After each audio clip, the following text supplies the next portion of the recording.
One day, just like me, you'll die too. What do you want to be remembered for? What can you do for others to make the world a better place?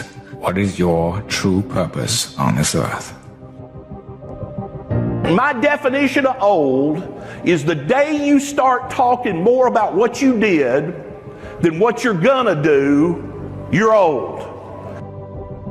Go out and make it happen every day. Get up and live, learn, love, and laugh. And go out and go for it. Seize your future. Seize your destiny. And live the life you deserve. If you run after your destiny, you will automatically distance yourself from your history. You got to get up early. You got to make a list. You got to show up with a great attitude, and you got to get it done. I feel confident. I know what I'm doing. Know what I'm supposed to do. I believe in my ability to figure things out. I will earn this. To truly succeed, you have to control your thinking. But in today's digital, immediate media world, it's tougher than ever. What is your true calling? What is your dharma? What is your purpose? What I'm doing is not for right now. It's for the generations to come. So hopefully my life will stand the test of time. And whatever I build, whatever I sow, how I treat people, particularly those who don't look like me or come from where I come from or think like me or have my perspective, if I can treat them with honor and dignity and respect, if I can fight for their hopes, their dreams, and their aspirations, and I can lift somebody else, if I can push one person into destiny, then all the years of my life will have been worth it. And then I can say with surety, my life was a success. So a lot of times we don't have faith in other people. We don't have faith in the external world, situations and circumstances that are out of our control. When that happens, we sort of lose it. And highly motivated individuals like yourself tend to be control freaks. And they've made an association in their mind that they got to where they were based on everything that was in their control, and so that they need to control more. And that's great because there are a lot of things that are in your control. But guess what? There are a lot of things that are not in your control. External circumstances, you can't control everything. External situations, you're not going to be able to control everything. Other people, you will not be able to control. You will not be able to change them. And we sort of lose it when dealing with other people, because that is the biggest thing. They're not in your control. And so they have a free mind, they have their own opinions, and we like to have other people sort of buy into our way. And that's a way of being influential, but you're not going to be able to be on the same page as everybody. They're not going to be on the same page as you. And that's because we all have our own opinions based on our own experiences. You see? And I want you to take a look at the world around you, okay? Just take a look. All right, this is an entire city. Look how many buildings are made. Do you know what goes into making a building? Somebody created this. A group of people created this. Lots of workers made something so formidable. You see? Businesses are established. Hundreds, thousands in your city that are established. These are all by people just like you, just like me. Right? So, is it really fair to not think that other people are motivated and have interests at heart beyond their own selfish reasons? You have to understand something in life.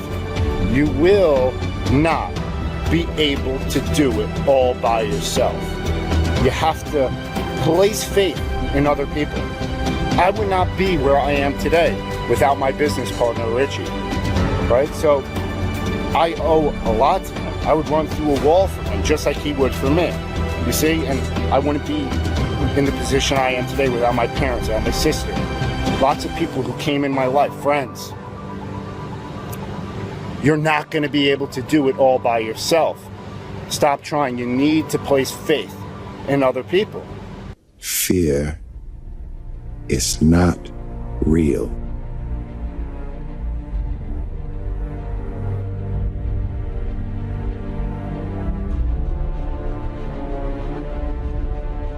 The only place that fear can exist is in our thoughts of the future. It is a product of our imagination, causing us to fear things that do not at present and may not ever exist.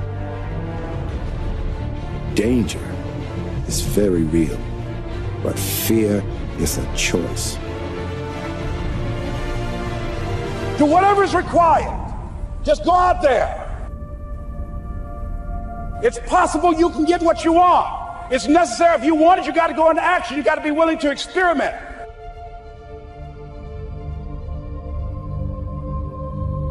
You got to be willing to fail and to succeed. You got to be willing to form and to develop new relationships. It's you, it's on you. You got to make that happen. Nobody's going to bring it to you on a silver platter and say, here's your dream manifested. You go through the challenges of life and you look at it and embrace whatever comes to you. Don't run from it. Step toward it. Don't try and duck it like most people do. See, most people want it easy. Easy come, easy what? Easy go. When you handle those hard things close at hand, making those hard decisions right now that you don't want to make. In times of suffering, what we do is we forget how hard we really are. Because that's what suffering is. Suffering is a test. That's all it is. Suffering is the true test of life. The beauty is remembering this young, dumb, what people call nigger, is now where I'm at today. And that is, when you finally get to that point, for me, it's forever lasting peace. Greatness isn't running 200 miles at a time or doing 4,000 pull-ups or being a SEAL. Greatness is whatever the hell you've dreamed of in your own mind. You gotta first see it. You gotta first create this vision in your mind. And then that's when I come into play. Once you create this vision in your mind, it's how am I gonna get there now? We are all great.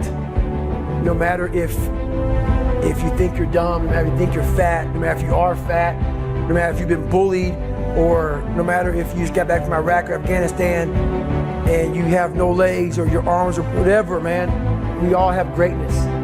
It just, you gotta find the courage. You gotta find the courage to put your Bose headphones on and silence the noise out of this world and to find it. One night I left from a meal and there was a homeless man asking people for money outside of our center. And I said to him, I have some sandwiches I could give to you. And he said, I don't want your sandwiches. I walked away thinking that this guy doesn't want my food. All he wants is money. He's probably not even hungry, or he's gonna use the money on drugs or alcohol or something like that. And I caught myself in my thoughts. And I said, the only person who can answer why he doesn't want my food is he himself.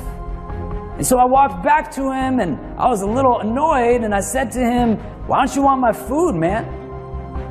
And he walked to his shopping cart and he took out a bag and he said, I already have food. And he said, if I was to take your food in addition to the food that I have, there's no way I would be able to eat all of it, and some of it would get thrown away. And he said, me living the life that I live, I will never throw away food. I said thank you to him for not just teaching me something about himself, but teaching me a lot about myself. And I walked away with a different recognition of who it is that I'm not necessarily today, but what it is that I really want to be in the long term. Society teaches us to look at ourselves a lot, but not really look for ourselves. You just think about how much time you spent in front of a mirror, how much time you spent in terms of the care of your physical, your external, to fit into boxes that people place you in that you might not even know you're in, but you're trying to fit into somebody else's standard of who you're supposed to be. Where you have people who are definitely making the world a much dirtier place. And then you have people who can even identify that that's a problem, that you shouldn't be throwing garbage on the ground, but there's not that many people who are actually going out of their way to still pick it up and make it much cleaner. And I think where we transition into that third place, that says that it's not just enough to say that something that is not good is not good, because you can say that that's wrong, but what are you doing that's right?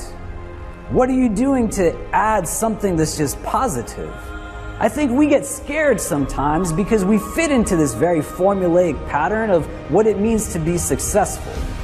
Our sense of identity is tied to things that we possess and things that we own, and our sense of fulfillment is based off of things that come from outside of us rather than inside of us. Nobody's telling us that we need to be honest, we need to be compassionate, we need to be merciful, we need to be just, we need to be loving, we need to be generous. But they're telling us that our sense of worth is based off of what it is that we drive and how big of that thing it must be. So you'll learn how to be a doctor, you'll learn how to be a lawyer, you'll learn how to be an engineer, you'll learn how to be an artist, an activist, an academic. But as you're learning how to be a worker, most of us aren't really learning how to be thinkers. We're not engaged in spaces where we're understanding why do we love what we love, or why do we hate what we hate, or why do we desire the things that we desire.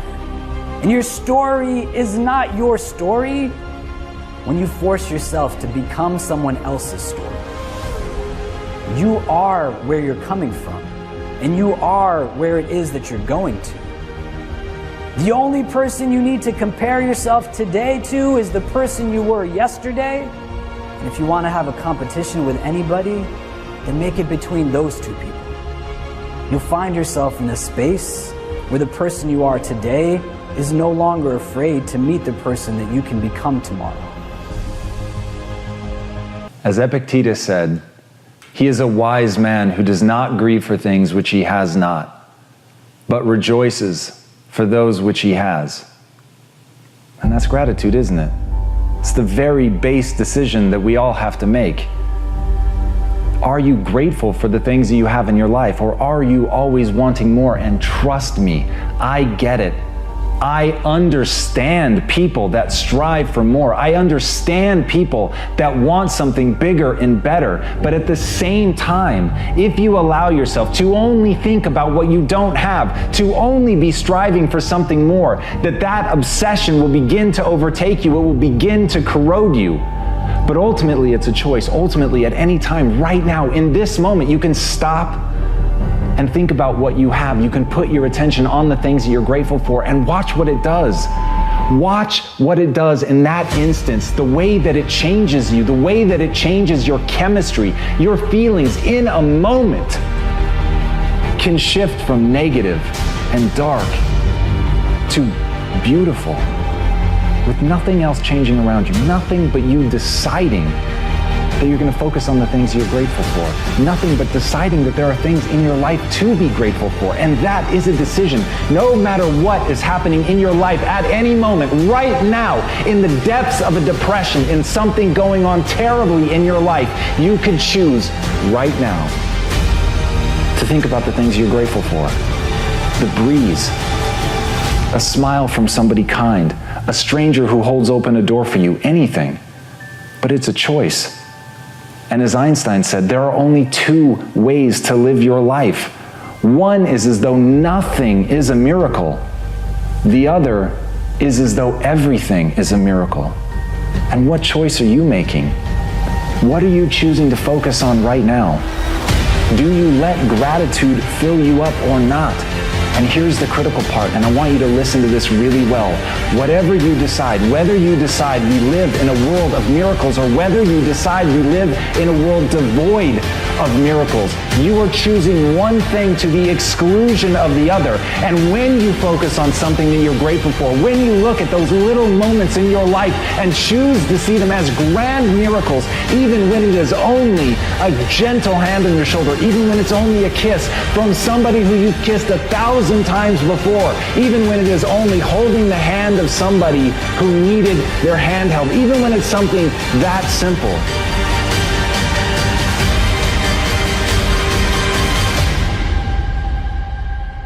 it really is a miracle, that it really is something that can fill you. It really is something that will change your chemistry, bring a connection between two people, allow you to see a grander vista, or even just open a window and look out at the world and realize that you're alive, that this is all a miracle, that none of this is guaranteed, that every breath you take could be your last. And in that, you can choose to cherish what you have. In that, you can decide to focus on that you have a breath to take. And even when it's something that simple, when you train your mind to do that, when you train yourself to decide to see the beauty in that, then nobody can ever take it away from you. And no matter where you are, no matter what's going on in your life, you'll be able to rise up and feel the beauty that is being alive. So take a minute at the worst times in your life and focus on the things that you're grateful for.